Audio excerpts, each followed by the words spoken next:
It's Thursday. That means it's another Not Playing Politics. I'm your host, Alexander Keaton, and as always is my Rio, Nick Bradshaw. How you doing, Nick?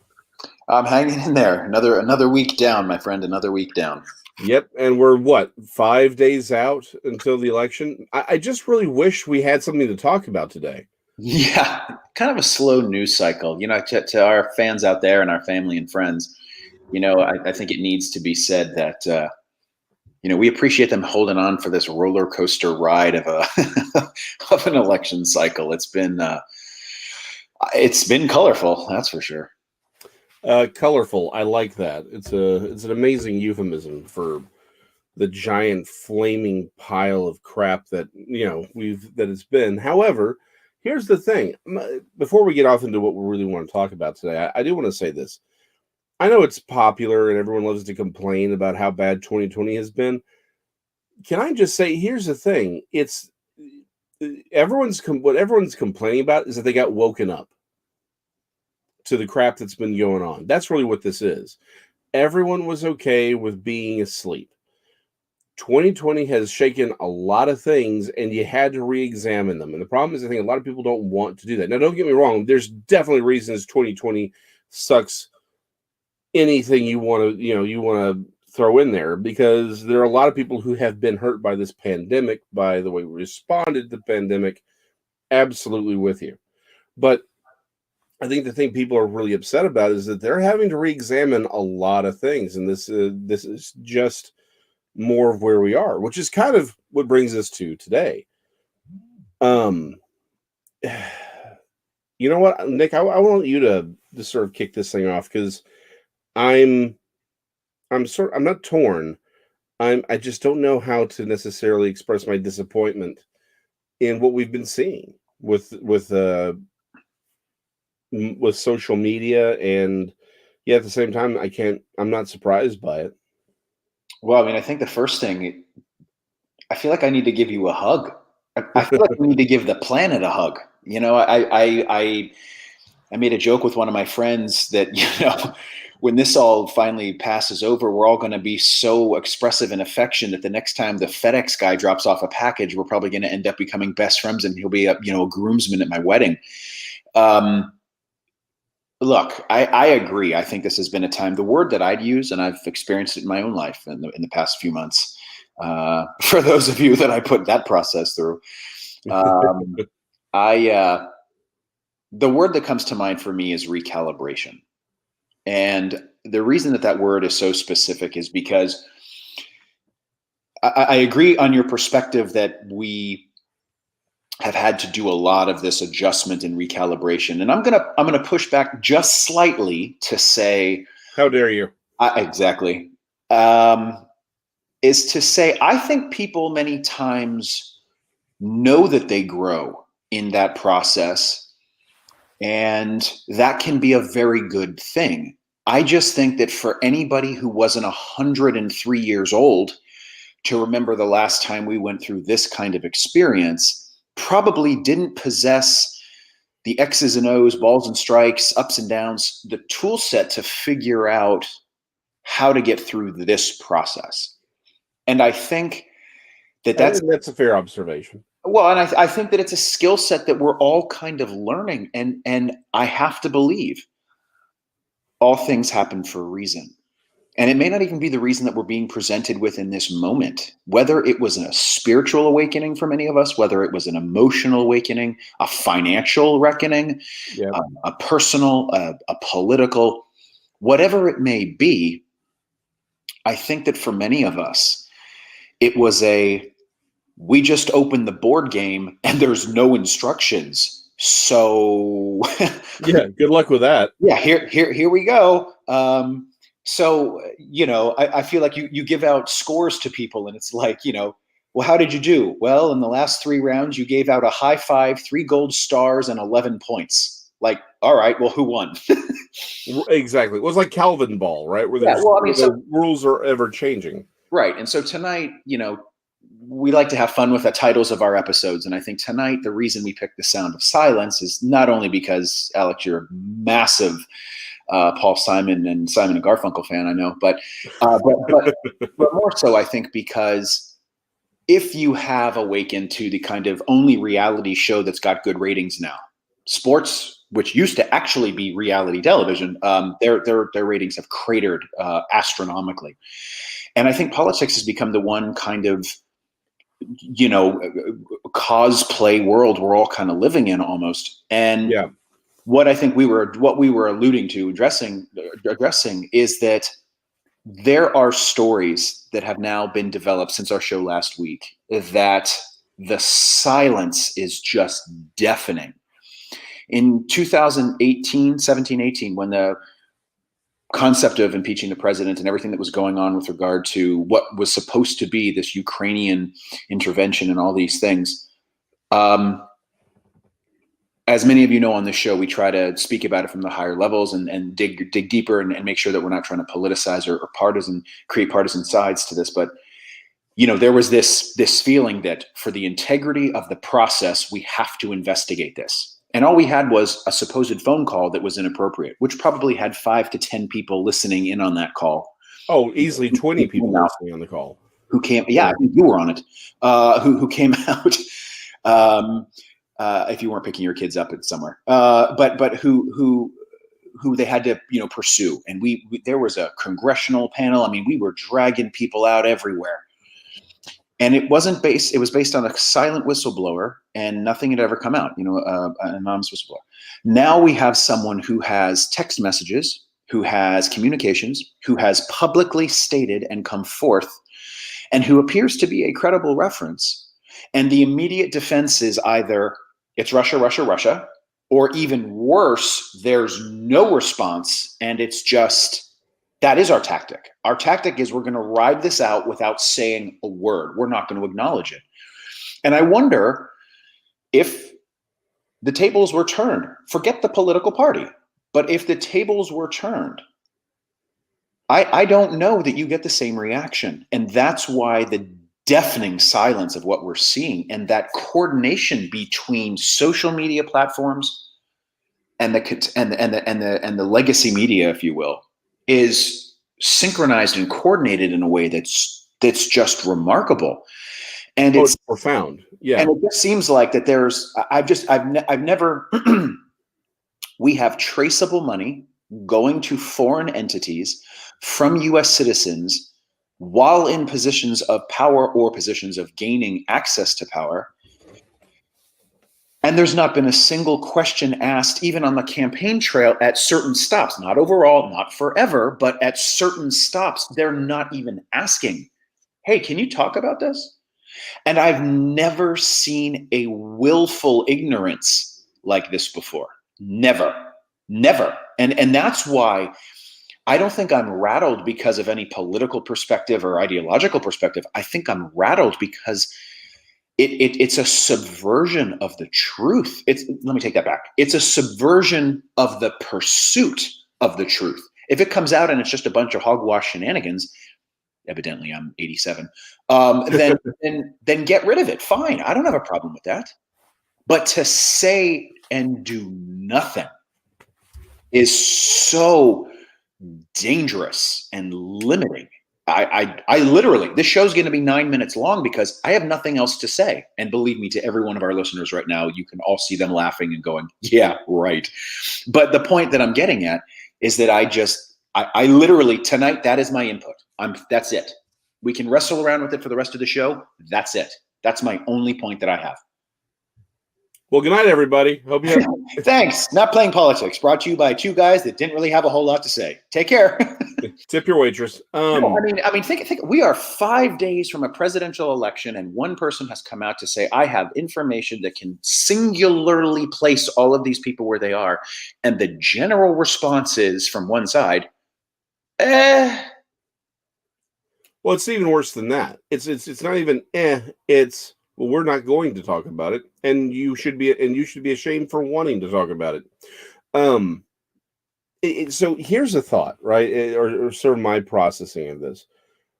What we are seeing, and the problem is, I don't know how many people are actually seeing it because of the news media. But what we are seeing is unequivocal proof, prima facie evidence of active willful manipulation of the truth, of reality by by many in the legacy media and in our new robotic overlords on social media. I mean, that's what this is. This is a willful experiment in literally controlling everything we see and hear. This is the outer limits opening writ large.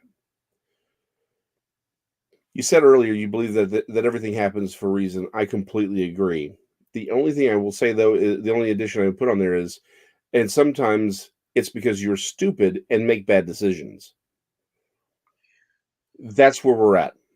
Well, I mean, Not sure, but there has to be some type of mechanism that can be leveraged that holds accountability. And the right, problem and that's exactly where I'm getting. But that's exactly what I'm getting. That mechanism is only pointed in one direction, it seems. But that's my hold on, your wife. This has nothing to do. Don't make me mute you. Oh, no, go ahead. That's my point. That's precisely my point. Well, I just got that mute thing. No, hold on. Zip it. Shh. I have a whole bag of Zip It right here just for you. Okay, go ahead, please. Thank you. No, here's my point. The people who were stupid and made bad decisions were we, the American people. We have referenced ad nauseum the infamous speech by Eisenhower about the military-industrial complex. The thing that we keep pointing out is not that aspect of it. It's the fact that we need an educated populace or citizenry. Citizens who are active in politics. They're not just sitting there wanting to be told they are active. And that means holding their elected officials accountable. It means actually going to the mat. It means it means not abdicating their responsibilities and obligations to and rather just wanting to go get, ignore all of this. It means active in your community, doing what you're supposed to do. As a society, we basically said, nope, we're done. And we kept electing politicians and we allowed the media to get away with this. The media was supposed to be the watchdog, but we allowed ourselves to just say, okay, we're just going to let the media tell us what's happening, and we don't care. We just want to elect leaders who look good and sound good, and we just want to live our lives and eat pizza and watch football, and that's what we want to do. That's how we got here. What is happening is simply us as a culture reaping what we have sown for probably 70 years, if not longer. Again, everything happens for a reason, and sometimes it's because you're stupid and make bad decisions. We are reaping the consequence of 70 years of bad decision making, of abdicating our responsibilities, of wanting to be asleep instead of paying attention to what was going on and actually doing our civic duty. That's how we got here. And the problem is when you allow certain problems to go on for too long, the problem becomes too great, or the cost to fix it becomes catastrophic. That small scrape you get becomes infected. Instead of treating it, it turns gangrenous, and then you have to cut off a leg. Right? That is where we're at. The body is systemically infected with the corruption to the point that fixing this is going to take a catastrophic event. That's what Trump himself is. But let's not focus on Trump, because in many ways he is also a symptom of the systemic infection. The reason the media doesn't want to talk about what's going on with Biden is because they're just as involved in it. Not Biden himself, but the entire level of corruption. This is what we have seen is what every single politician in Washington has been doing for years. This is how people can go in being lower, even upper middle class, and come up being worth hundreds of millions of dollars. That's what we're seeing in real time. Is someone say, here's all of your evidence for how this works. And The problem is it is all of them, and that includes the media. They're just as involved in this as anyone else. Well, I think a concern that I've run into in talking with people is, I had a colleague a while back, and it was great guy, funny guy, and he used to make comments, and one of the lines he would use, which was fairly known within the organization, but he would use it, very aptly, and he would say, they know just enough to be dangerous. Oh yeah. And I feel that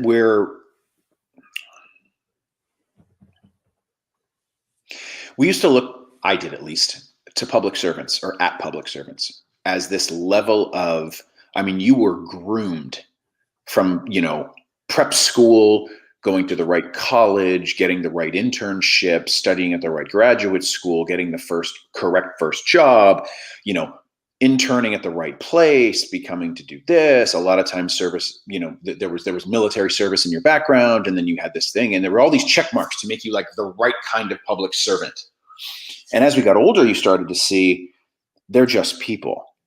And then as you got wiser, you started to see, because they're just people, they've got the same problems. They just have tools and access to things now that can rectify them in ways that maybe the rest of us don't.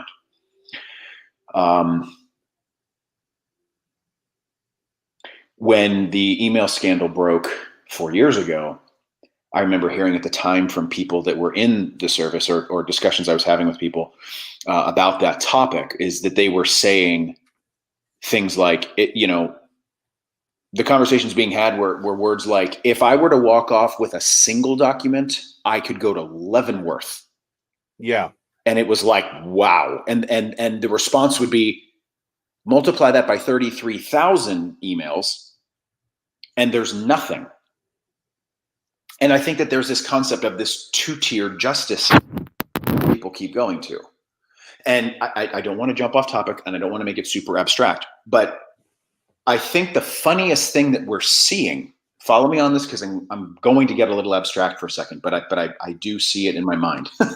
Roll on, Mr. Pollock, roll on. Right, folks. Something I have seen is that when we look at many of these cities that have an overwhelming bent in one direction, they are almost passing along, though a different caliber, a different situation, but the same philosophy of the rules don't apply. Yeah. You go in and you create, you basically loot, riot, and rob, burn, destroy, and then you're bailed out within 24 hours and charges are dropped. So, and then people are like, well, we don't understand why they keep doing it. I do. It's tremendously financially beneficial for the person destroying the other business in some cases. Not that they're going to be a millionaire, but they're going to go from nothing to something. It creates an environment that there's no fear for that accountability. We've seen recently in riots, there's levels of police officers now being they're just unmatched. They're just unmatched. People being literally driven over by cars. A 56-year-old female officer was run over with a car. But the most important metric we use now is silence. So whether it's politicians giving away 40% of uranium reserves and nothing happening, or finding out that there are legal laws that are being destroyed and nothing's happening, or people going out and endangering their community and their fellow citizens. We have this image that like looting only takes place in one specific way. The danger to that is it usually affects the communities that can't sustain it the most, that suffer the most. So when you say, I'm against the looters and the rioters, you're not saying you're against the First Amendment. You're not saying you're against what you believe in. You're saying you're against what's being done to the communities that have the least chance of being able to recover from it in a timely manner.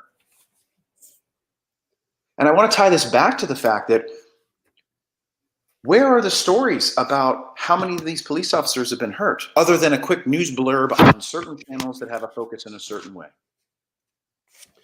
This silence is overtaking, and it's now not only to craft narratives, it's now to craft entire movements.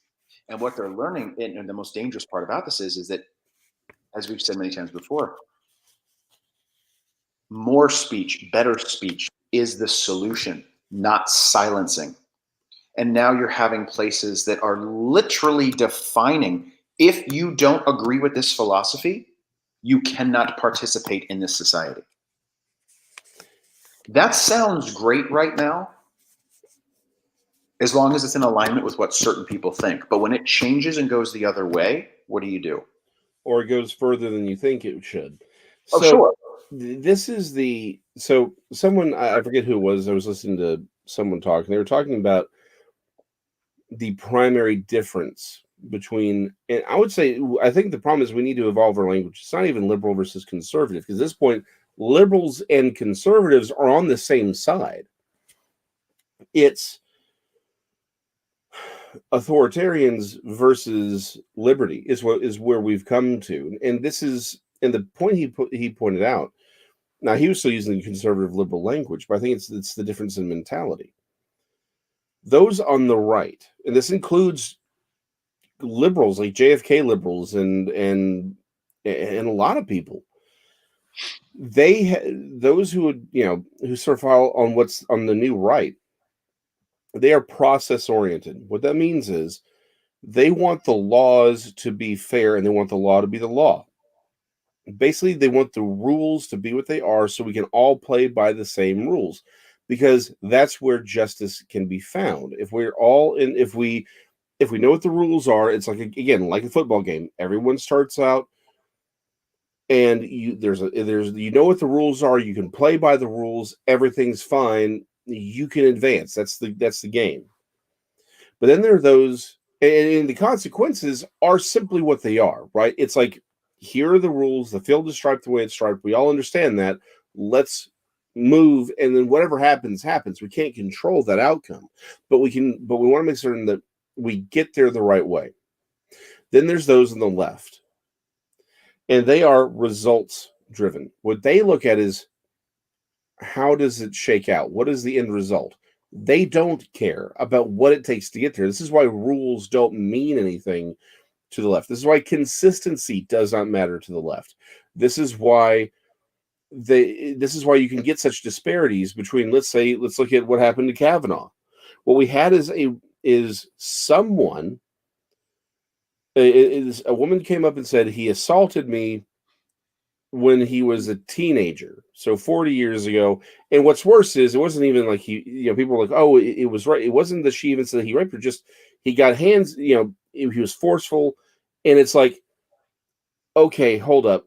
Don't get me wrong, not pretty, but this is what we're at. But she said it was a traumatic event. Okay, it's fine. I'm willing to look at it. But everyone said, okay, well, let's take a look at it. It was a woman who couldn't remember the day, the time, where she was, what year it happened, and everyone she claimed to have been there said it didn't happen. And then we have Kavanaugh with diaries saying, take the entire summer. I don't talk about any event like this in my diary. This is profound evidence. And yet we still had to have hearings over it. The FBI got involved. And it was the biggest story for 2 or 3 weeks, or literally a month during this entire thing. Here we have actual evidence of at least potential wrongdoing, if not actual wrongdoing. We have emails, we have texts, we have the computer it came from. We have a human being willing to go on record and confirm all of this evidence. And yet, like you said, there's nothing there. Why? The reason for the discrepancy is because the outcome in the first one, they didn't want Kavanaugh on the bench because he was an originalist. He was about the law. He wanted the process. What they wanted is someone who would go in there and rubber stamp whatever ideology was prevalent at the moment. That's what Kagan is. That's what Sotomayor is. That's what RGB was. The leftist judges are people who uniformly make decisions based on their political leanings. And we see it. I'm not the first person to make this observation. In fact, people have actually proven it. This is about outcome. Whatever the outcome is, whatever the goal is, whatever it takes to get there is allowable. That's the problem. These are two fundamentally different opinions of how reality even works, how we should get there. One side wants rules. They want laws that are uniform, that are equally and fairly distributed and ruled upon, and so that we can all play by the same rules. That's been the entire goal of this nation. Have we always lived up to it? No, but it's been the fight to obtain that. This modern leftist movement is about destroying that concept and saying we just want to determine how we get there. In truth, it is this movement is very much everything that all of these popular movies and books about these dystopian futures where kids are forced to fight in games and things like that are talking about. That's the world that they're at, that's depicted in those books is the world that the leftists are actually fighting for, because they think they are going to be the capital city. Let's use Hunger Games as the metaphor. The leftists believe they're going to be the capital city. They'll have all the resources, they'll have the power, and those other people, those deplorables, they'll be out there. They in their minds believe it'll be better for them that way anyway. But they get to be the capital city. They get to have all the resources. It'll make them happy, and they justify it to themselves by saying, "Oh, they'll be better." Those poor, terrible people out there in the fields working and growing food and making all these things. They don't know what they're doing. We need to rule them. We need to have that done, and so that's the conflict that we're having. And the media is simply one more aspect of this conflict. Well, and I think that, again, before we turn this episode or any episode into saying kind of those things that I think a lot of people are thinking, seeing, and feeling, I think the perspective that we wanted to take on this tonight was the angle that if we don't recognize it, call it out, and then create a process to change it, what's to stop this slippery slope from moving on? Now, the change to that is the socials, the media itself. They are overwhelmingly owned, operated, managed, and driven by one particular perspective, and I think that's pretty easy to say. I think it's hard to defend that's a false statement in any way. I challenge someone to shout fake news, but it is. As we've talked about on this show so many times before, the ways that you do it is like anything else. Your money is your voice. What you choose to enforce and reinforce and utilize is your voice. If there were like a conservative Facebook, and that's where all the people could go, conservative dating apps, conservative, what have you, I think you could draw an audience. I also think that when we step back and see things pushed, I believe the wills of the free market economy and capitalism kick in, and you will see what you're seeing with things like the NBA.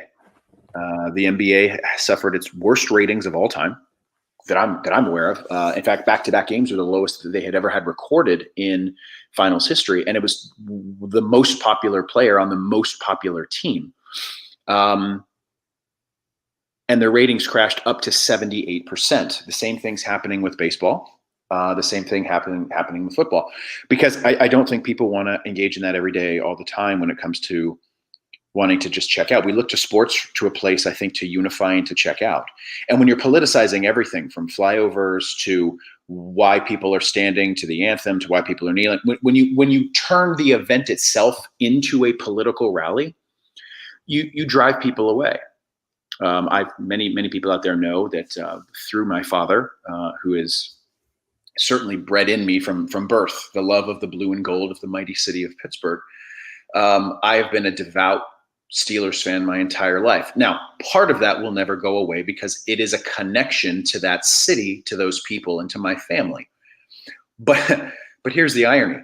I don't need the football team to give me that. But the love of the football team, the love of the city, the love of my family and the people of the fine city of Pittsburgh, I can hang on to that. I know it sounds bizarre to say it that way, but I haven't watched a single play in the NFL that I'm aware of. I mean, unless I was literally like walking by somewhere, and they had something playing and I could see it, but I haven't watched it. And I have no intention to. And it's not just meant as some direct protest. It's I really just I don't find it, if it's not something that I can share with my dad and we can talk about and have for the purposes that I love it, it's meaningless to me. It's a silly little game with $100 million athletes smashing themselves into one another. I just don't have that feeling. Now there are those that I deeply respect. There's a player named Alejandro Villanueva, who's a West Point graduate, who is one of the players on the Steelers, number 78, a mighty fine number for a mighty fine year, and he I think has demonstrated and conducted himself accordingly. But at the end of the day, when you see a lot of things going on, okay. I can love what the Steelers have meant to me and my family. That's what I love. That's what I cherish. And even the Steelers can't take that away from me. But when you extrapolate that out to every sport, everywhere, all the time, you want to destroy the Olympics? Do this. I mean, it's just a matter of time before the market will catch up. The market will catch up, and you'll see it. When you lose 40% of your income, you'll have football players out there wearing pink tutus tackling one another. The phrase my father used to always say that you can always tell when the problems really start to surface, because all these, and my stepmother actually in particular deserves credit on this, and they would always say, don't buy into your own hype. And a lot of these guys would do that. They would believe these things about themselves. They would believe that their voice was somehow more powerful than others. Not, which is factual, that they do have a platform and a microphone. Sure, that's true. But their opinion is no more important or weighted more heavily with regard to the welfare of our country than anyone else. And I think that it's silly. But then again, we are a society, going back to our initial point about recalibration, we are a society that has lifted up rock stars and actors and actresses and the super wealthy. And we've even come to a time where people were almost, I want to be careful how I word this, but I mean, there was, you'd see people wearing shirts ranging from everything from Che Guevara, who, as much as you want to make, again, people, please go research, please go read about some of the actual factual events that took place, not just all of the rebellion against, the infidel. Read about some of these people. But I mean, the glamorization of certain people, like people talking about what it was like to work with Pablo Escobar. Yeah. The movie Blow is about a gentleman named George Young, who was considered to be one of the biggest distributors of cocaine to the United States in the 1980s. And entire documentaries about him now after the movie. And I want to circle back to our main point. When you create an environment that those are the people you look up to, I think you need a recalibration. I think you need a social sickness to die off. You need there to be I'm not saying everybody has to run around and say that the only people that they can look at are, beatified saints, but you have to create an environment where the people that you're looking at are worth looking at that way. So, and where is that? Where it's not. It's, I want to be an Instagram influencer in generation like.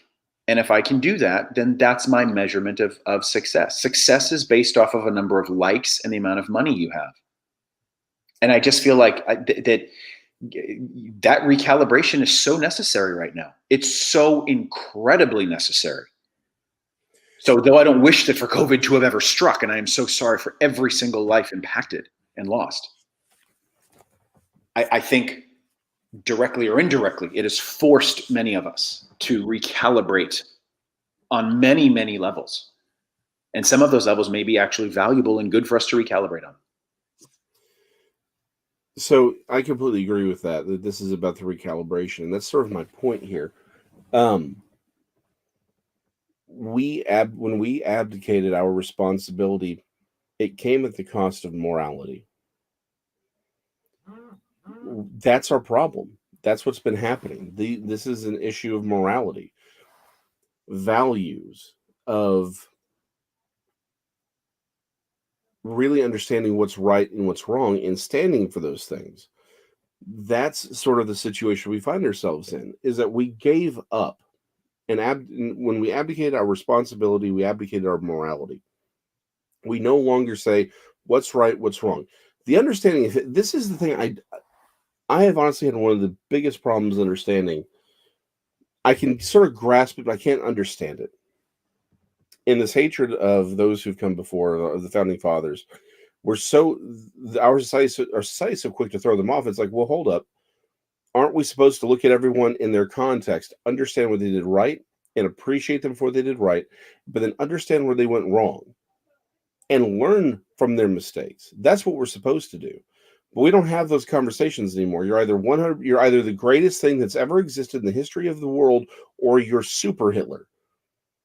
I'm sorry, that's not how the world works. And the thing is, if we were interested in morality, if we're interested in really grasping the nuances of life, we wouldn't have a viewpoint like that. And I think Che Guevara, like as you point out, is a great example of what we're talking about. People hold him up as this hero. The man was a monster. He was a monster for supporting communism, but he was a monster for the people that he murdered, the vicious ways in which he murdered them. But instead, because there are some who find it useful to make him a hero, he gets completely whitewashed. No one knows what he did. No one knows what he really believed. No one talks about how evil this man really was. But they'll tell you everything that was wrong with Abraham Lincoln. They'll tell you that he was super Hitler because of his views on settling the West. Heck, Christopher Columbus gets saddled with stuff he never even did. It's the stuff that happened after him that he gets saddled with. And of course, no one looks at the populations that were here in America. It's like, well, let's just look and see what happened. What were they doing? There's no nuanced conversation just saying, hey, this is how humans behave. If you don't like it, let's work to change it. Tell me why. Let's see what we can do to fix it. That's what moral, responsible people do, but that's not what we do anymore. We want heroes who are completely untarnished. We want villains who are as evil as Darth Vader. You could not get one episode without bringing up Darth Vader, could you? No, I could not, and I will not. And that's not the world that's not the world I want to live in if I can't do that. So let's ask the tough question then, right? Let's take the show in the direction we want to take it in. Okay, instead of reacting, let's posit something here and go forward.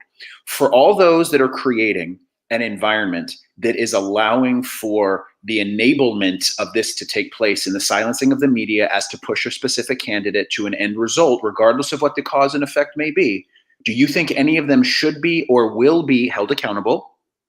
And if so, or if not, how would one do that? Sorry.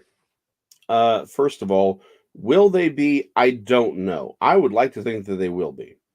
And second question, what does that look like? I'm going to be honest. That is a great question. I will say this. I genuinely think the fact that the Washington Post story was as throttled and blocked as it was, I think Jack Dorsey and Twitter needs to be put up and actually go to trial for fraud and for voters for election interference. I mean, straight up. Can I just say for the record, for our friends that are listening out there, I don't know Jack Dorsey at all. And I don't care if the dude dresses like a guy that works part-time at a Seattle coffee shop. That's not what I'm getting at. The point that I'm getting is I saw a story that someone mentioned something and they said, and again, this is the hyperbolic language we have to get away from. But the guy was like making some really, really critical comments about it, what was going on. But the second part of the point that he made that I thought was interesting was he said, do you think that this person in any way, that those three people in particular, have any real control, awareness, and understanding as to what's going on at the corporations that are as large as they are? You know what I mean? Like, right. What do you do with a Google? You know what I mean? Like, what sorry guys, we have to unplug the Google. I mean, what do you? So my question still stands. What processes? What instruments? What applications exist for there to be accountability? What does that look like? Okay. Do you break them up like the Baby Bells? No. So, well, so my nickname is John Connor because of what I do to machines. So I don't know that I'm the right person to ask on technically how we hold them accountable on a technical manner, but I don't think breaking them up is necessary. What I do think is necessary is this. And I think this is my step towards holding people accountable. One, the legacy media that has engaged in this war of silence on behalf of one political spectrum, and we know who they all need to be brought before. If the Congress won't do something, then there needs to be a class action lawsuit about fraud, because they are not what they claim to be. If they think that if they claim to be news, then there needs to be a lawsuit. Same thing with Twitter, Facebook, and Google. If they are deliberately going out of their way to manipulate the algorithms, and we know that they are, if they are suppressing information that they find disadvantageous to a political party, and we know that they are, it is self-evident that they are, then if the Justice Department will not hold them responsible, then there needs to be a class action lawsuit, because it is obvious that they have committed fraud, because they claim to be platforms, not publishers. If the fact that they shut down even just this one story during this time is prima facie evidence of their leaning. They need, if not the Justice Department, then a class action lawsuit needs to be filed. The political ramifications are there does need to be a modification of the 230 laws that basically says, look, if you're going to do this, you have to show that there needs to be something that allows them to say, here, we're showing that we're not throttling people for their thoughts. We are clearly not throttling individuals for their leanings. There is no political bias here. It is simply a free. It's just, here it is. This is it. Now, how we could actually measure that, I don't know.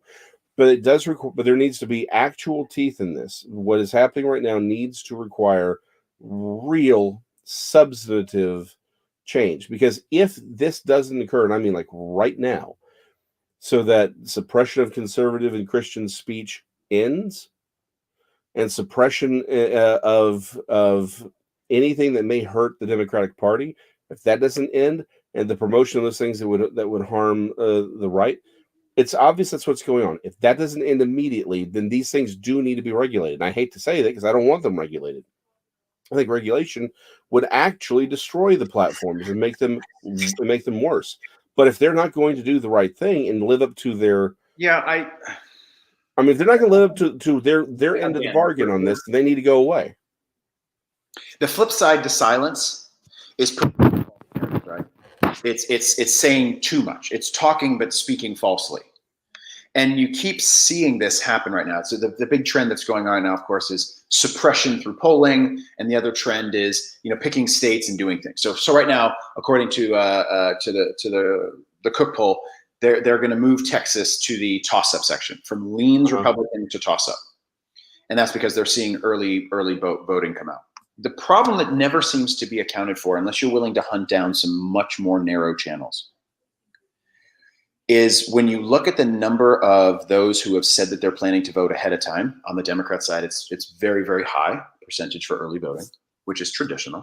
And Republicans tend to vote later and or on election day. When you look at percentages of where they were 4 years ago to where they are now and what's going on in A, B, C, D, E, F, G, the problem is, for a quick clickbait version, it's just throw it out there, say something. And, there's talk about how, well, in 2016, they weren't really that far off. Well, if you check a lot of the polls in the swing states during 2016, many of them were actually drastically off. I mean, they were off to the tune of, 10 and 11 points. So it's almost like, for our public health, we need to step away from all news for the next 96 hours, because it just seems like we're in an environment where things are. I'm going to go back to what Denzel Washington said. You either don't listen to the news so you're uninformed, or you do listen to the news so you're misinformed. And I think it's just dangerous. It's just, I definitely think the demographics in Texas are changing. I definitely think that Democrats are motivated to vote. I definitely think A plus B equals C. All these factors. Do I think it happens in 2020? I'm not so sure. I'm not so sure. I've had to with safeguards in place and masked up and whatnot. I have had to, for certain appointments, travel to Texas, and I was in my car by myself. But the point that I'm getting at is that you hit the big blue spots and you definitely see one perspective. Let me tell you something. You get outside of those metropolitan areas and it is blood red. And that is never talked about and addressed. And with almost 30 million people in the state of Texas, I'm interested to see, and I'm going to keep an open mind until the ballots are counted and then recounted and recounted and recounted and recounted and recounted and recounted. And hopefully by 2024, we will have settled who won the 2020 election. But the point that I'm getting at is that really optimistic there, aren't you? The disinformation, vice misinformation, vice isolation. I've never seen an environment before where an electorate is like, no, it's cool. You don't have to say anything.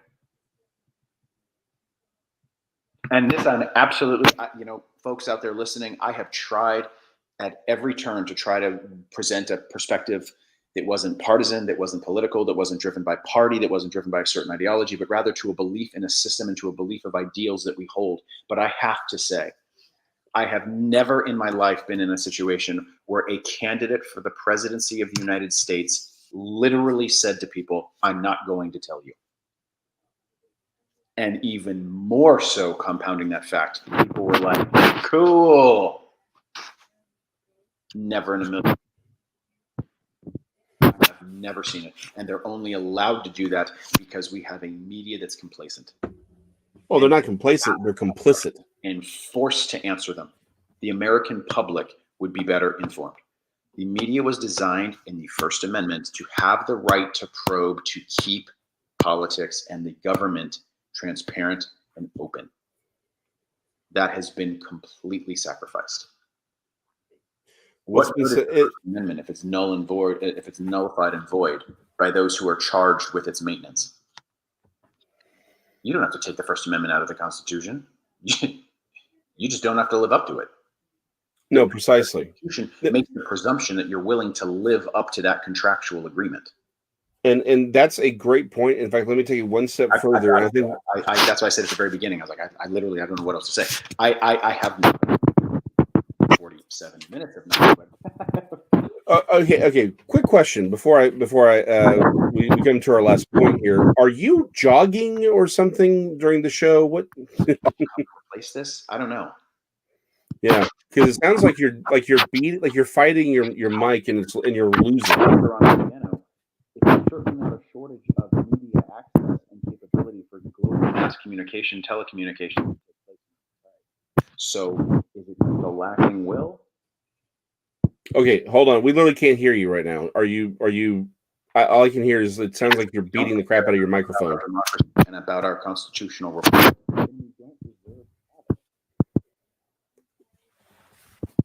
Nick, are you there? Nicholas. Senor Bradshaw. Will grow slightly. Can you hear us? Nick. And that's a tragedy to all the people that are there and all the people that it raises up across the world. Okay, Nick, can you hear me? Can you hear me at all? Nick, can you hear me?